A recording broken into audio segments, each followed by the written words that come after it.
You are listening to the Nightline Sports Network, brought to you by Travis Dever and the Dever team, 386-690-1636. Welcome to the AAC Report, only on the Nightline Sports Network. I'm Jeff Allen. Thanks so much for listening. Coming up, we will recap last week's action, get you set for this week's games on the gridiron, including our spotlight game of the week, Houston at SMU.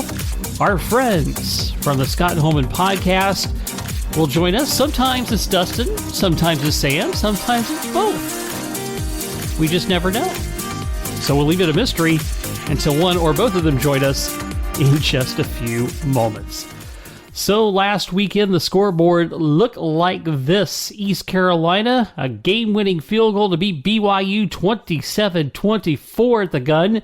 On Saturday, Houston rolled over South Florida 42-27.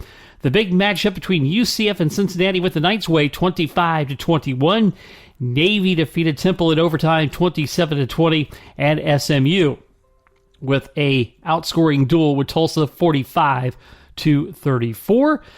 19th ranked Tulane leads the conference at 4-0, while number 25 UCF, Houston, and Cincinnati in second at 3-1. ECU still in the picture at 3-2. By the way, those rankings of 19 for Tulane, 25 for UCF are all the same in the AP, the coaches poll, and in the college football playoff poll as well. The action this week looks like this. Tulane at Tulsa.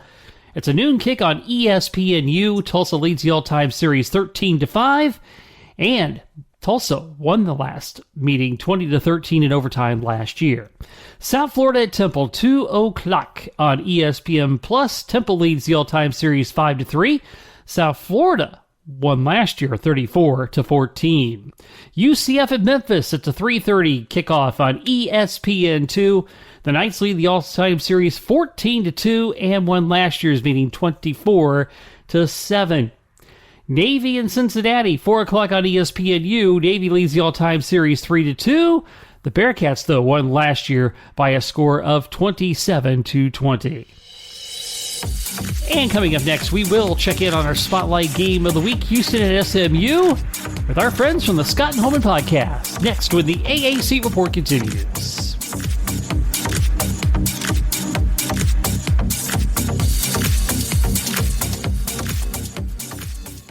Hey, this is Travis Dever, Kai's Real Estate, the Dever team, New Smyrna Beach. Your source for real estate and everything else, New Smyrna Beach. Proud sponsor of Nightline. Call me anytime at 386-690-1636.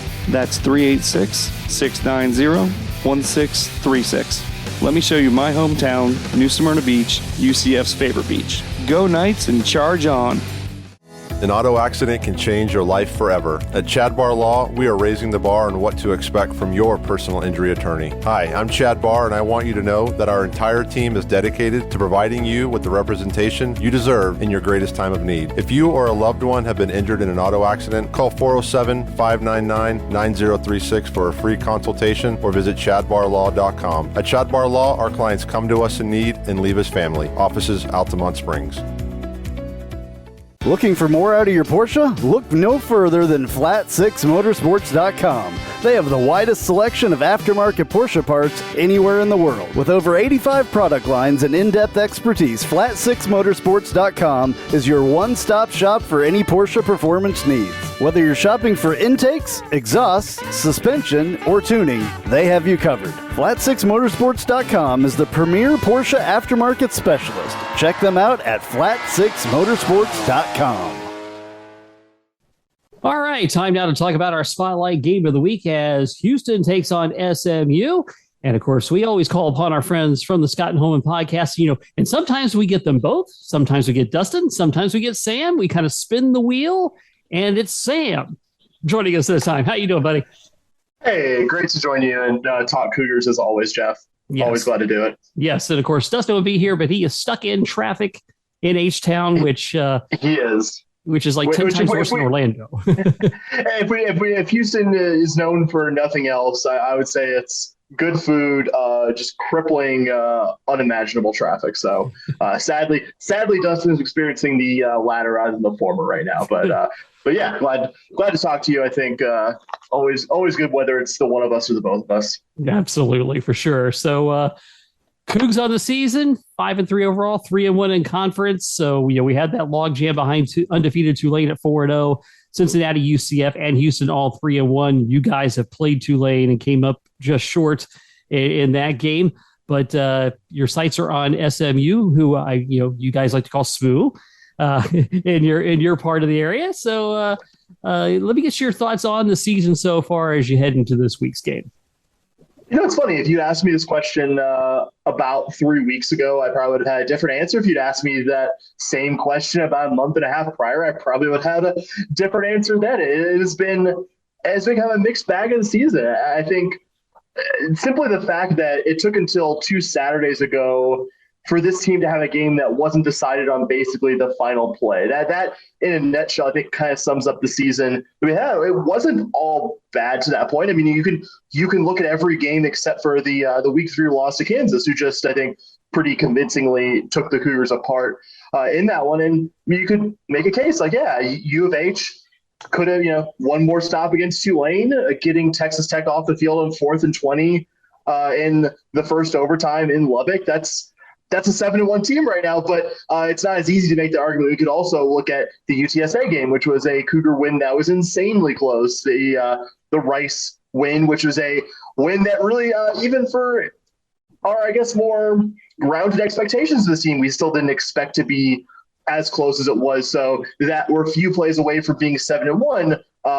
Really only holds water if you weren't also a few plays away from being like 2-6 or 3-5 right now. So I will say it has been good in the last couple weeks, granted against, I think, opponents that you should expect to see that against, to finally see some proof of concept from the offense. If nothing else, I think going into the season, we expected maybe the defense to take a bit of a step back. I just don't think, unless you're one of the absolute creme de la creme of the sport, that you can weather losing 2 NFL quarterbacks like the Cougars did in the form of Marcus Jones and Devarian Williams, who are playing now for the Patriots and Ravens, respectively. That backslide I don't think is as surprising, though I think some of the individual offensive performances have been a bit harder to stomach. It just does feel like anytime this team faces an opponent that really challenges the discipline, really challenges the ability to play assignment football.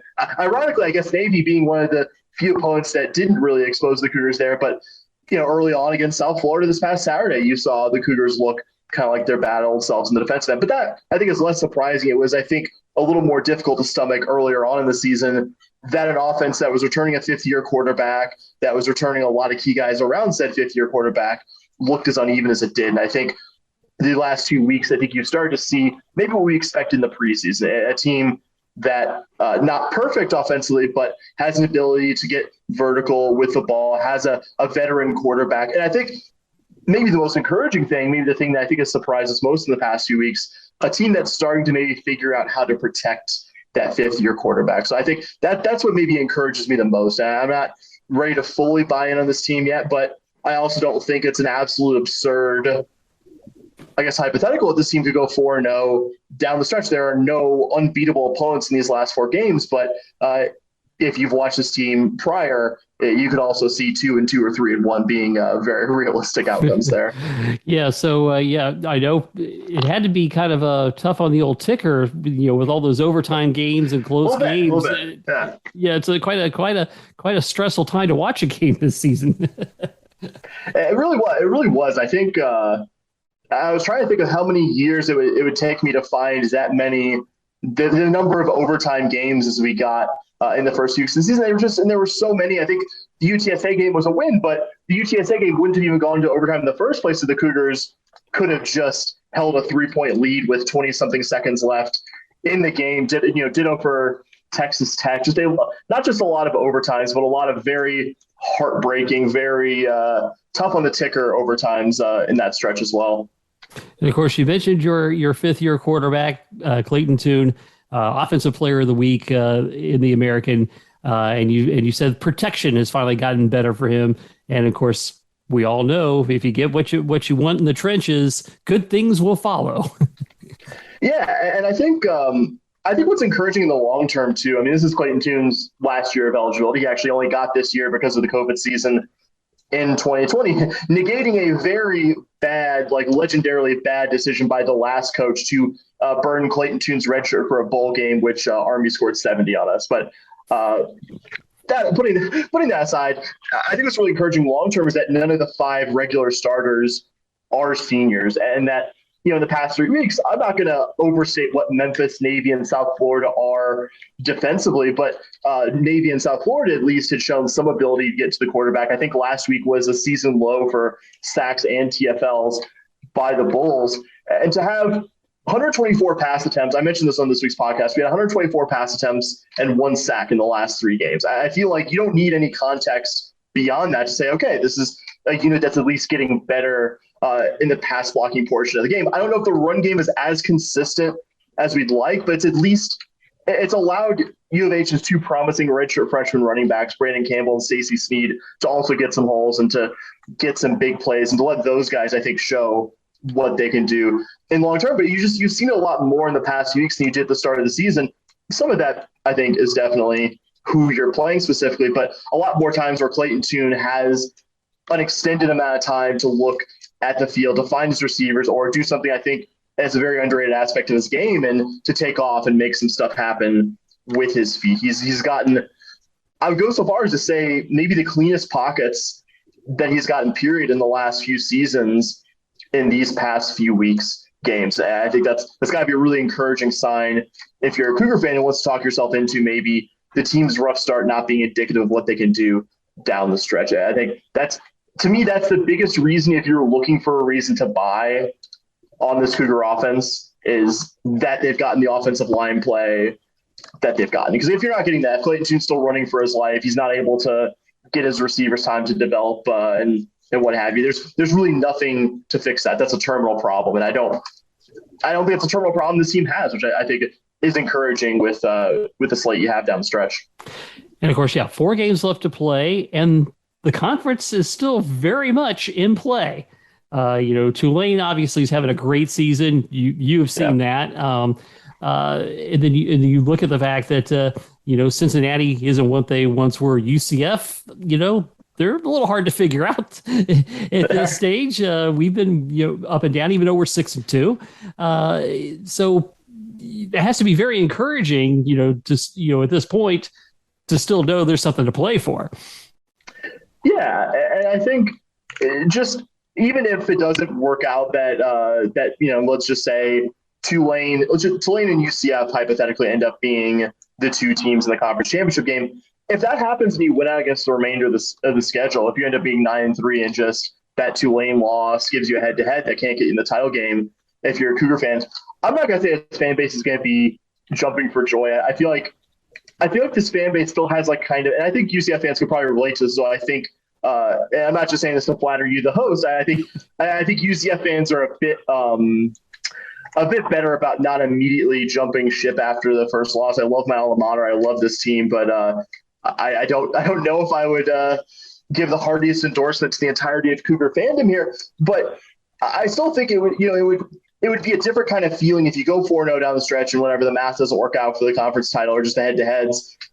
To end the season 9-3, you're not going to feel like, oh, this is a great season, but I think you're feeling in a different kind of place than maybe Dustin and I were in early October when it was. I think we honestly asked the question after the Tulane game, and I think that was not knowing, I think, really fully what Tulane was going to be this year. We lost them coming off their 1 loss this season, and it was just like, wow, are we going to even get to 6 wins? And now it's less of a, are we going to get to 6 wins? Is just seeing what this team's ceiling is. So I don't know if a 9-3 season where you're going to be graduating the quarterback and a couple of key guys on defense going into a much tougher league next year is going to make this fan base wild, but I think it at least turns the temperature down a bit on the coaching staff, and it doesn't have people frantically searching of what the actual buyout number, which just doesn't matter. Like, it doesn't matter what the Dana Holgorsen buyout number is, because nobody who could pay that in the U of H world is going to pay it. But it would turn the temperature down on the staff. I think it's good because they've had some momentum in recruiting, and I think they've been able to I think now that the season's calmed down a bit, show that this team's a bit better than their start to the year. Yeah. So we talk about this week's game against SMU. So, the Mustangs are kind of down this year. And Tanner Mordecai probably has not had as good a season as he did a year ago. And of course, Sonny Dykes left for TCU. Brett Lashley comes in. They hope to have some continuity because he was the OC there. But it's been a little bit of a treading water season for them. Yeah, I think a big part of that, just looking at the 30,000-foot view, looking at their season numbers, you look at last year's team, you probably look at last year's SMU team and still assess them as a pass-first offense. It's still a team that was probably predicated largely on what Tanner Mordecai and Reggie Roberson and Rashee Rice, who's still on this SMU team, is still quite a good receiver in his own right. But that team also had more of an ability to run the ball, more of an ability to be balanced. I think especially when they had Ulysses Bentley IV healthy last year, that wasn't just a prolific passing offense. That was a team with a prolific passing offense that could also really hurt you in the running game. And that just hasn't happened this year. I think they were maybe kind of hoping their 5-star redshirt freshman transfer, Kamar Wheaton, would be that guy. But I think last I looked, he's had like 27 touches this year. Not really probably someone ready to contribute on that level. If ever, Trace Siggers, I think, is out this week. For health and scheme, just haven't had the ability to be balanced. And that might not matter this week because the Cougars have struggled badly to defend against the pass this year, though. I did point this out this week as well. This is a Cougar team that has also seen a lot of different teams that want to throw the ball a lot. This won't be their first time seeing an offense that's really going to try to throw as many possessions as possible. I mean, your first two games this season, Texas Tech and UTSA, were against two of the more pass-happy by design offenses in the country. So at least that won't be new hat, but I'd be lying to you if I didn't say there was a little bit of nerves, even though I think SMU hasn't been as good as they were last year, the year before, even probably 2019. Still, they match up, I think, in ways that should give you a little bit of heartburn if you're a Cougar fan, that they're going to attack what is U of H's big structural defensive weakness. So I guess kind of going full circle to what I said earlier about them not really being able to be a balanced offense the same way they were a year ago, that was something I think that kind of hurt them when these two teams played an incredibly close, incredibly exciting game last year in Houston. They really, against the Cougars in 2021, weren't able to be balanced. It pretty much had to be Tanner Mordecai throwing the ball more downs than not. Couldn't really rely on that run game doing much for them. So this might be a situation where a Cougar defensive front that, missing Derek Parrish, maybe hasn't been as effective this year as they were a year ago, can pin their ears back and really just expect to rush the passer more downs than not with guys like DeAnthony Jones and Nelson Caesar. And that you're not also, I think what's really given this Cougar defense fits has been mobile quarterbacks. And for as skilled as Tanner Mordecai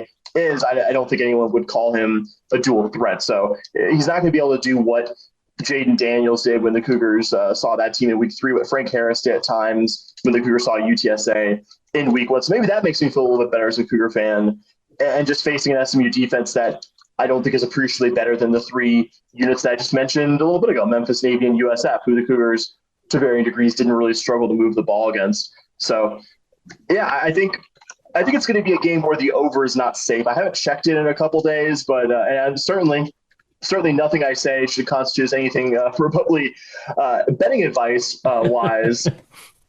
But I would think this is going to be a pretty high-scoring affair. I don't really see either of these two defenses being able to get more than a handful of stops, and whoever gets 1 or 2 more stops is probably going to be your victor in Dallas on Saturday night. Heaven forbid overtime, right? Heaven forbid overtime. I think I can't speak for Dustin because he's not here, but I feel comfortable saying that he would co-sign that as well. Yeah. And how do you think the rest of the season will play out for Houston if you had to crystal ball it? I think 4-0 is possible. I don't think we'll lose both of these. I think Temple and Tulsa are wins. I feel pretty comfortable saying that, and that gets you 7 wins right there. I don't think we're going to lose both of the road trips. I think we're going to split SMU and ECU. If I had to guess, we'll take the Saturday night game against SMU, and then ECU. I really do think, and that's a team. Speaking, most of the AAC has been kind of hard to predict this year. I think both of our respective teams, Cincinnati, ECU goes from a few weeks ago losing to Navy. Navy that I don't think is any better than the Navy teams that have struggled the last few seasons, goes from losing to them to really just beating the pants off of a good UCF team. Yeah. And not to mention their week 1 game against NC State was NC State at full health. And I think if they just even average place kicking in that game, that's one more win to their credit to go to BYU. No matter what shape BYU's in, I don't think you can pick nits about going into Provo and getting a win. So if I had to guess, this will be an 8-4 season where I think the Cougars split these 2 road games against SMU and the ECU Pirates. Yeah, ECU 2-0 against teams going to the Big 12, right? So yeah, a funny flip side of SMU, who I think we mentioned in this week's podcast, is 0-2, and this is their last chance against one of the departing member schools to get a win. Yeah.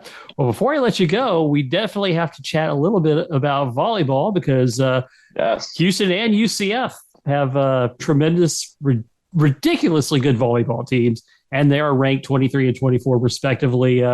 Boy, that is exciting.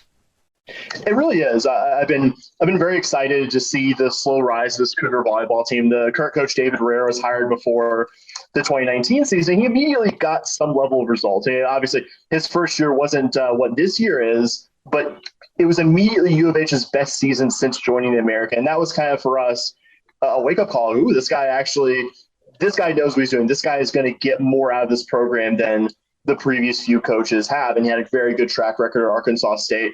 Prior to joining the Cougars, you had two solid above average of the prior 2 seasons, the spring and fall 2021 seasons, but 2 seasons where you were clearly on the balance of the year, not an NCAA tournament team, and not really in the same class as the UCF volleyball program. Though it was a nice little data point to see the Cougars split the games last year, take the one in Orlando, but ultimately lose the regular season finale in Houston. But that was kind of a sign, I think, that this team was trending in the right direction, even though last year's season finished not in the NCAA tournament and not really that close to being that large NCAA tournament team. It felt like everything was kind of going to this season. This was going to be the year that a lot of the original group of players that Rare brought in were 4th and 5th year, that Abby Jackson, who really has been an awesome offensive player since she got here, was going to take that next step from very good all AAC level performer to All-American who could get a team to postseason level. And Abby Jackson's been fantastic. I don't want anything I say to not reflect that, but I think what's really made the difference this year has been that Jackson has been complemented by Isabel Toit, who previously was a middle blocker, previously was more a net protector, and they moved her this offseason to an outside hitter role, and she's just been fantastic. It's made the Cougars really difficult to deal with that you have 2 difference makers there and all-American level libero in Kate Georgiadis. Another really cool thing, they brought in a multi-sport athlete from Sam Houston State, just about an hour and a half up the road from the Cougars in the WAC, Morgan Yanda, who it was fun. It's a funny little aside. She actually, right after verbally committing to play volleyball for U of H, she was still doing the spring track season. Literally the next week, went and won the high jump at U of H's big spring track meet. Really, really good athlete. But they brought her in to be kind of the quarterback, to be the setter, and the Cougars had an all-conference performer. I think it's made the Cougars this unbelievable offensive attack to have 2, because she was all WAC, I believe, a couple of years at Sam Houston. So to have 2 all-conference level performers kind of being your point guard or your quarterback, if you will, for the offensive attack, I think all that together has just made this a really, really unbeatable outfit. And a number of these athletes have a chance to be back. Toit is a 5th-year athlete, so her roadway is kind of run out eligibility-wise, but Jackson and Yanda and the other center, Andy Cook, Kate Georgiadis, the libero, all have eligibility for the coming season, which will be exciting going to the Big 12. But I kind of wish that both of our respective programs, the Cougars and the Knights, could have done this season in the Big 12, because I think obviously everyone's kind of a cut below the Longhorns this year, the national number 1. They're a very, very good team year in, year out. But I think both of these teams outside of the Longhorns, I think would be at the top of the Big 12 with McKenna Melville going into her final year as well. I really wish those athletes like Isabel Toit, like McKenna Melville, could have experienced a year of Big 12 volleyball. But yeah, just a fantastic season for both programs, and really, really excited to see the Black Friday rematch in Orlando. I think I said on the show when we were recapping the first UCF game, beating UCF wasn't out of the question. I think the Cougars have been pretty good to that point, but to do it in not 5 sets, I think that to me was just a, whoa, this team isn't just good. This team might be the best in 20-something years of Cougar volleyball, which it's been very exciting. I think one of the most really exciting things, there's been plenty of football and men's basketball to talk about over the years, obviously, but it's been really cool for Dust and I to cover some sports that have had, like in the case of our women's soccer program, the best season in their team history last year, and in Cougar volleyball's case, having their best season since I was in middle school. So really, I was in middle school, and I very clearly have white in my beard. So it's been a while since Cougar volleyball has played at this level, and it's been really fun to see their resurgence and see the fan base kind of take notice. Are you telling me you had a beard in middle school? No, I'm just kidding. Just a little bit. So, but yeah, and it's great. They're both ranked. They're both at the top of the conference, and down at the end of the season for all the marbles of the regular season, boy, you can't ask for anything more. The schedule makers knew what they're doing. And I think everyone knew that this was going to be, in some order, the 1-2 team in the conference. Obviously, setting that up for a nice regular season finale for the league. Yeah, absolutely. All right, Sam, before we let you go, just a friendly reminder for those shameless plugs for your guys' coverage of the Cougs.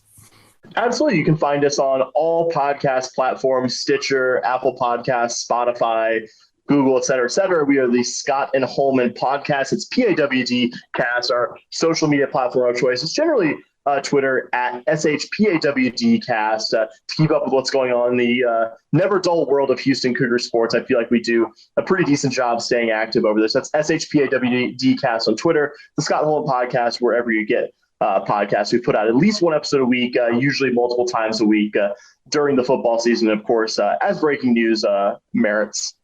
Outstanding. Well, Sam, as always, we thank you. Give us our regards, and we'll talk again soon. Of course. Great to talk as always, Jeff. The Houston SMU game was a 7 o'clock kick on the NFL Network. Yes, you heard me right, the NFL Network. Houston leads the all-time series 22-13, and they were victorious last year, 44-37. Speaking of the Cougs, Clayton Tune, the Offensive Player of the Week, as he helped them to their third straight win, 399 yards of total offense and 4 touchdown passes in their victory over South Florida. The Defensive Player of the Week, Josh Sheliskar of UCF, as he helped the Knights limit the Bearcats to 35 rushing yards and only 303 total yards in that contest. 5 solo tackles, including a sack and a safety in that performance. Special Teams Player of the Week, Andrew Conrad of East Carolina. He scored 9 points, including that game-winning field goal to beat BYU. And that of course, made the Pirates bowl eligible for the second straight season. All right, back to check in on women's soccer. That championship to be decided this weekend, plus men's soccer, volleyball, and more when the AAC Report comes back right after this.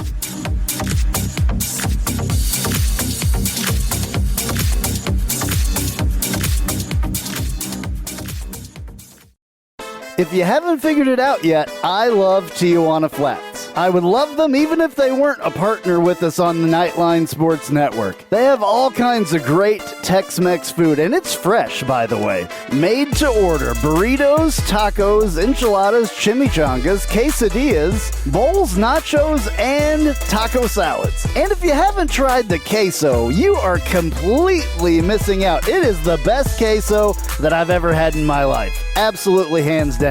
And the sauce bar that they have, everything from wild to mild in there. Absolutely awesome, awesome stuff. Not only do I love the food at Tijuana Flats, but I love the company, a UCF-born company. And they give back to the community with the Justin Queso Foundation. So head to your local Tijuana Flats. Tex-Mex for everyone.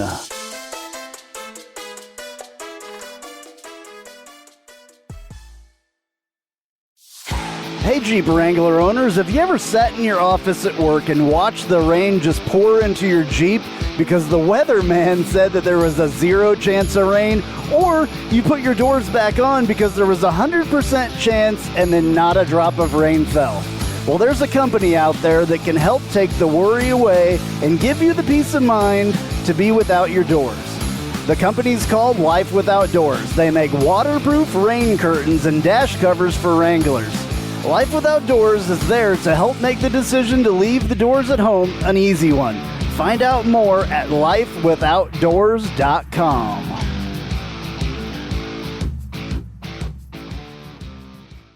Spice up your company with homemade marketing services from Tasty Gravy Creative. Tasty Gravy serves up the menu of budget-friendly marketing, graphic design, and public relations services customized to your specific goals. Co-owned by a UCF graduate, Tasty Gravy can help refresh your brand, strengthen your online presence, or reinforce your company's message. Contact Tasty Gravy for help with your website, social media, marketing, advertising materials, and more. Visit tastygravy.com. Memphis and SMU won their respective first-round matches on Sunday to kick off the AAC Women's Soccer Championship. Number 6 SMU took down number 3 Cincinnati 1-0, while 4th-seeded Memphis needed overtime to beat number 5 East Carolina 1-0. SMU will now take on the number 2 seed South Florida in the first semifinal on Thursday at 4 o'clock Eastern. And the Tigers will face top-seeded UCF in the second semifinal Thursday at 7 o'clock Eastern. Both games will be on ESPN+. The winners of the semifinals will battle in the championship on Sunday at 1 o'clock, and that will be on ESPN News. The final weekly awards were given out to as follows. The Offensive Player of the Week, Julissa Cisneros of SMU, the game-winning goal with 15 seconds left as the Mustangs came back from behind to defeat Memphis on Thursday last week. The Defensive Player of the Week, Emma Clark of Houston. They only allowed 3 shots on goal in that back line in their 3-0 shutout of Temple. Goalkeeper of the Week is Caroline Delisle of UCF, 6 saves and a clean sheet as they defeated South Florida last Thursday 2-0. And the Rookie of the Week, Haley Woodward, goalkeeper from Houston, 3 saves in their victory over Temple. The season women's soccer honors go like this. The Offensive Player of the Week, Kristen Scott of UCF. The Defensive Player of the Year is Ashley Barrett of Cincinnati. The Midfielder of the Year, Courtney Sabasco of SMU. The Goalkeeper of the Year, not the week, the year, Caroline Delisle of UCF. Rookie of the Year, Jasmine Ferguson of East Carolina. And the Coaching Staff of the Year, UCF, headed up by head coach Tiffany Roberts-Shadaic. The All-Conference First Team goes like this from UCF. They placed 4 members, Caroline Delisle, Diana Martin, Daria Rajay, and Kristen Scott. Ashley Barron of Cincinnati is on the team, along with 3 Memphis Tigers, Maya Jones, Grace Storty, Haley Spray. Shiara Hahn of South Florida, along with her teammate Vivian Bissett, and Courtney Zabasco of SMU. The second team, Georgia Eaton Collins of UCF, Lauren Bastian and Kendall Battle of Cincinnati, along with their Bearcats teammate Vanessa DiNardo. East Carolina had Maeve English, Jasmine Ferguson, Carson Parker on the team. Emma Clark from Houston, Jocelyn Alonzo of Memphis, Momo Nakayo of Memphis, Jewel Boland of SMU, along with her teammate Julissa Cisneros. And the all-rookie team is Mia Asenjo of UCF, Megan Smith and Maddie Swingle of Cincinnati, Jasmine Ferguson of East Carolina, Alex Witchcraft of Houston, Daniela Chung of South Florida, Sinye Marsden of South Florida, Peyton Annan of SMU, Ariana Parker of Temple, Jordan Frederick of Tulsa, Tatum Sanders, and Maggie Sims-Smith, her Golden Hurricane teammates, also on that all-rookie team. Turning to men's soccer, FIU moved into a first place with a win over Charlotte. The Panthers also clinched a spot in the Americans men's soccer tournament, as well as Tulsa, SMU, South Florida, and Memphis. The Offensive Player of the Week, Oscar Rosano of South Florida, as he scored the game winner against the 49ers, taking a throw in 4 seconds left and heading it in. The Defensive Player of the Week, Wes Bottenberg of Tulsa, as he kept them alive in the race for the number 1 seed, anchoring a back line that only allowed 1 shot on goal against UCF. The Goalkeeper of the Week, Neil Strauber of Florida Atlantic, 6 saves, and the Owls upset of number 12 SMU and moved into the 6th place spot in the American with 1 match remaining. And the Rookie of the Week, Andreas Resanen of Florida Atlantic, as he scored the game-winning goal in their win over SMU. In volleyball, the American has 2 teams ranked in the top 25 of the AVCA coaches poll. Houston stays put at number 23, while UCF moves up 1 spot in the rankings to number 24. This week will feature a matchup between UCF and SMU, who are currently 2nd and 3rd behind Houston in the American this season. And those teams will play Friday night in Orlando. The Knights won the first match back in Dallas in September. The Offensive Player of the Week, McKenna Melville of UCF. Have you heard that before? Another outstanding performance, finishing both matches last week with over 20 kills in victories over Tulsa and Wichita State. The Defensive Player of the Week, Abby Hansen, also of the Knights, anchoring their front line in those 2 victories, averaging 2 blocks per set.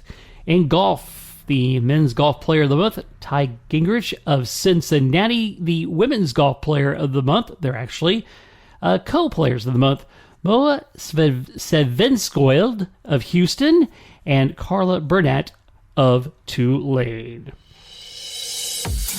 All right, that's going to do it for this week's episode. As always, please follow me on Twitter at JeffAllen_88. And you can also catch me on my personal podcast, Jeff Allen Sports Talk. Get it wherever you get your podcast or go to JeffAllenSportsTalk.com. And you can also follow the Nightline Sports Network on Twitter at UCF_Nightline. This has been the AAC Report, only on the Nightline Sports Network. I'm Jeff Allen. Thanks for listening.